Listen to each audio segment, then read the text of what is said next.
Well, I want you to take a second and just, this is going to be a short devotion. Last time I said that, I think it went quite a long time. But anyway, I do mean for it to be a short devotion. And the point is, we have to think about what it is we would want our children uh, to, to learn from us. I think if we ask most parents, they would tell you that, and oftentimes they would say, I want my child to be happy. I want my child to be successful and happy. I want my child uh, to find a nice person and settle down.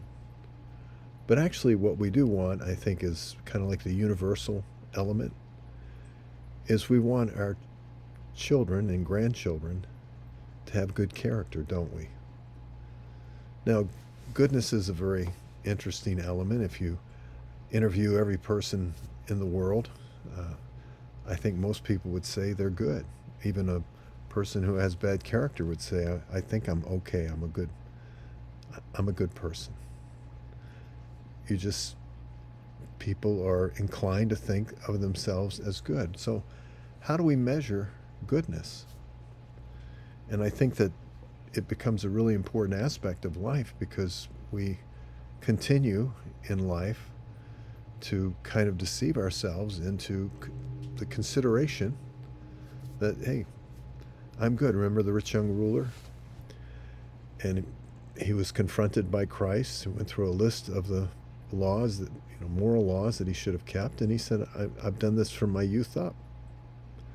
But what he couldn't do is the good thing, meaning in order to follow Christ, put everything else aside.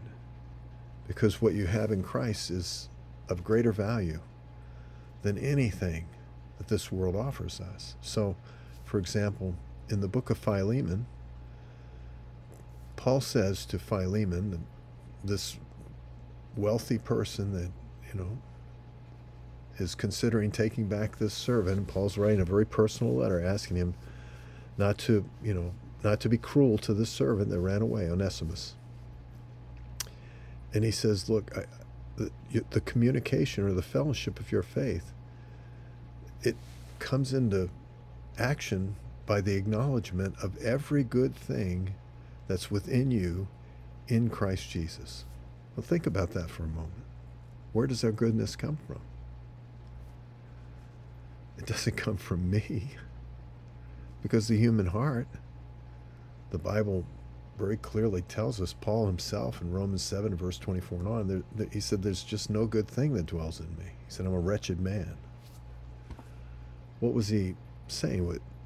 Did he not do what would be considered good things in terms of other people? Of course not. Of course he did. He's not saying that. He's saying that he realizes that nothing that he is or does is equal to the life that Christ imparts to him and what it is and what it does. We talked about Kimmy Bogner and her testimony, just a faithful servant, just motivated by the love of Christ to serve others, and her whole family benefited from that. And those are the memories that they'll keep because of that incredible goodness that came out of her life.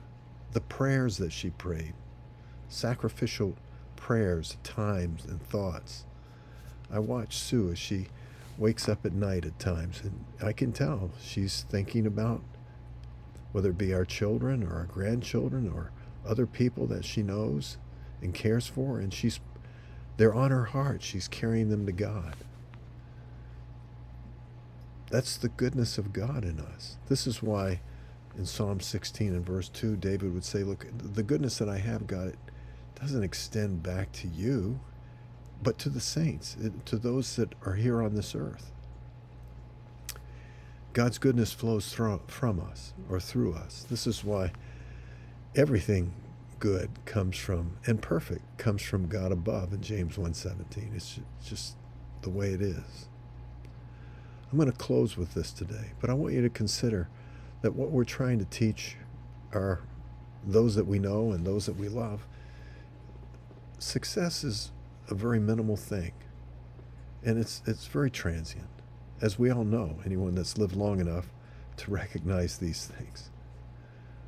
But one thing that will endure forever is the goodness of God that extends from us to others, motivated by the love that He has imparted to us, the relationship that we have and His Spirit within us. And we communicate that. We acknowledge all the good things that Christ is and has done for us. And we express that same mercy and love to others. And guess what? It speaks to them. I'm praying that my life will have impacted a person not to be more successful. If that is, so be it, and thank God for it. It's part of His plan, and He'll use it to His glory. But above all, to be a person that has good character. They're truly good people. Not for everyone's recognition, but simply because they care as Christ did for others. That same Spirit in them cares. Till next time, friends, God bless you.